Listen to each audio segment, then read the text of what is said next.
It's day 2 at the Misano World Circuit, Marcus Simoncelli, and after a first shakedown, the riders and teams were working hard and heavy to build on what they learnt on Monday. Making the most progress on the timesheets was Michael Ruben Rinaldi, who took P1 on home soil with a 1:33.688, just short of Tom Sykes' outright lap record at Misano. Another promising outing for Aruba Ducati, although, as you can see, he did require some assistance later on from the thoughtful Channel 2. Scott Redding, meanwhile, continued his preparations on the other side of the Aruba Ducati box after testing a new front compound on Monday, with the Englishman finishing day 2 in 4th overall.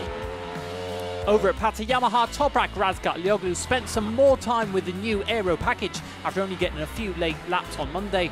The Turkish rider was quickest in the morning session as the day before, despite this small crash going through turn 2. Andrea Locatelli, meanwhile, continued his adaptation to the superbike, gaining nearly a second on his fastest time from day 2 to go 5th overall. The new Brembo calipers that caught a lot of attention on day 1 were used by more riders on Tuesday, including Razgatlioglu Rinaldi and the GRT duo of Garrett Gerloff and Kota Nozane.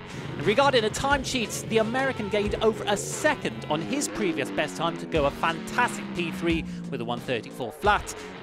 And let's remember, this is his first visit to the Italian track.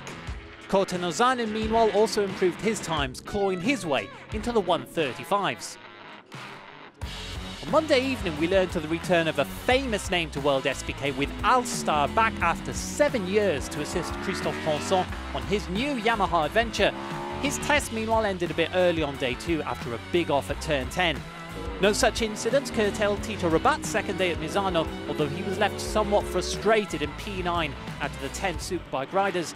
He was leapfrogged in the timing sheets by Lucas Mayas and Puccetti Racing on the Seoul Kawasaki, as well as another Ducati with Axel Bassani, who after an astonishingly fast debut with the 2020 bike, spent his day focused on adapting to the 2021 machine.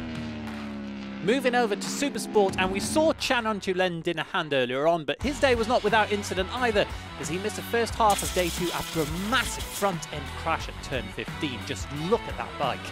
His teammate Filiberto once again was the fastest of the 4 Supersport riders, followed closely by Steven Odendal on the Evan Rose Yamaha, now in its full 2021 livery, and Randy Krumenacker on his second day with EAB Racing.